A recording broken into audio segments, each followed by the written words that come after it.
Faye Mohamed Faye Omo Faye tur yi bari na. Je voudrais d'abord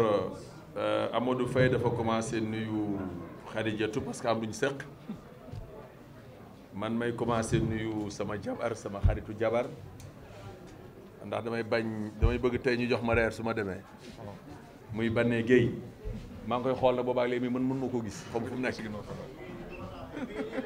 ah Banné ma ngoog kon nag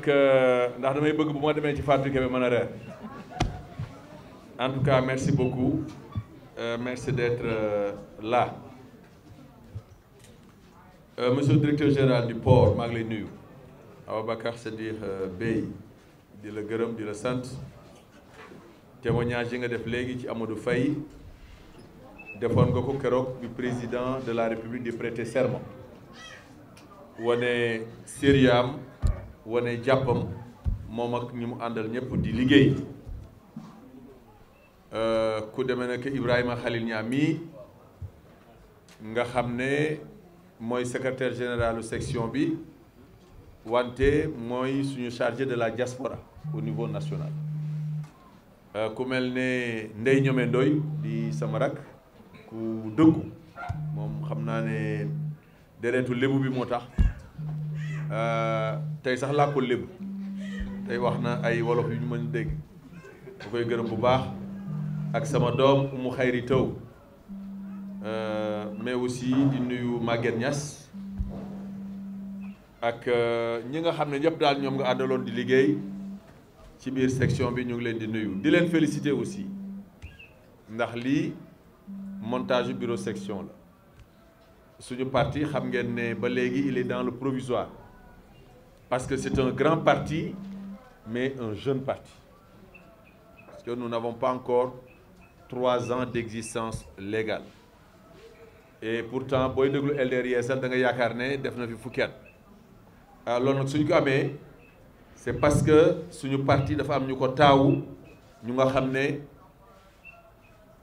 ils ont une grande expérience politique Amadou Faye rek soo nee doomu président Ablaye Faye la doy na mais Amadou Faye nag dégg naa lii Ndeye Ñome wax ci wàllu politique waaye kii moom maa nekk jeune di ko fekk seen kër fii Derklé amul âge voté ma koy jël di jàpp ci loxoom di ko yóbbu permanence ne ko kaa ñu dem réunion ji moom ak magam Ndeye Ami Faye donc loolu yàgg na te loolu mooy suñu diggante suma rakk la c'est un homme politique sérieux très très sérieux c'est quelqu'un aussi de très engagé un homme de forte conviction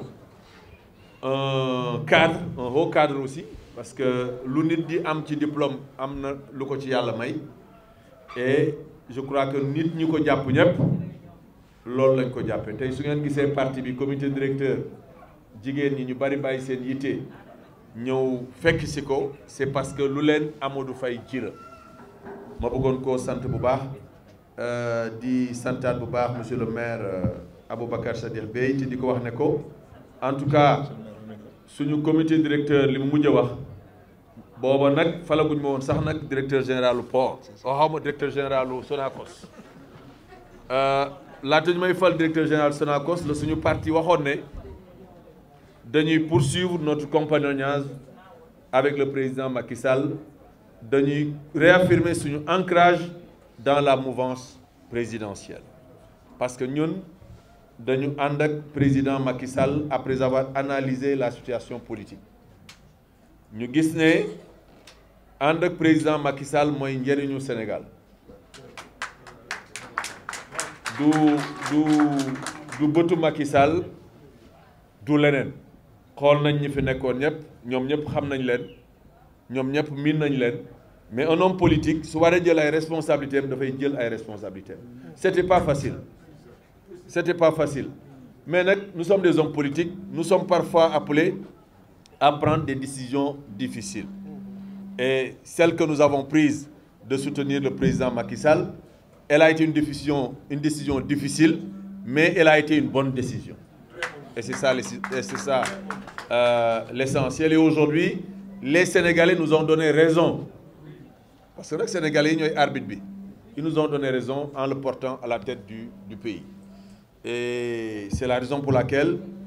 après la formation du gouvernement, ma dégg yenn analystes politiques yi yenn chroniqueurs yi yenn gars yi rek am na ci ñu nga xam ne dañuy ñëw waxtaan ak Ababacar Sadikh Bèye ba xam fan la Ababacar Sadikh Bèye jëm bu ñu toogee ci plateau télé yi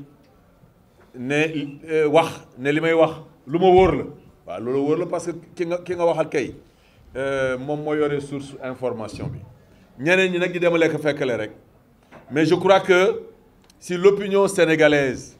était contre les alliés, les Sénégalais n'allaient pas réélire le président Macky Sall. Ça n'a pas de sens. C'est parce que l'opinion sénégalaise a parfaitement compris que politique alliance là, que la veille d'une élection présidentielle, les gens nouent des alliances. Nous n'avons pas été avec Macky Sall quand il venait de prendre le pouvoir, quand il était au cœur de son premier mandat. Nous n'avions pas cherché de poste. Nous l'avions soutenu, nous avons soutenu sa candidature parce que nous avons beaucoup de vision, nous avons beaucoup de programme. Nous sommes des libéraux et nous avons une stabilité. Nous avons une dal. Deug Yalla nak juromi candidat yi fi nekkon yépp am na ñu nga xam ne bu ñu leen tànnoon daañu wax lu tax ñu tànn leen ndax nag suñu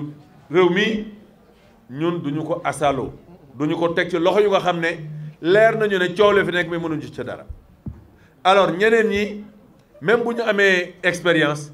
man j'ai été tout le temps partisan du fast track. Un nouveau président de la République day jàng day nab-nabi day wuti partenaire day wuti programme day arrêter projet day arrêter chantier avant de redémarrer. Par contre réélire un président qui était en exercice bu ñëwee rek c'est le fast track day ñëw doxal continuer chantier yi continuer projet yi parce que nag loolu mooy le plus important et c'est ça l'intérêt supérieur du Sénégal.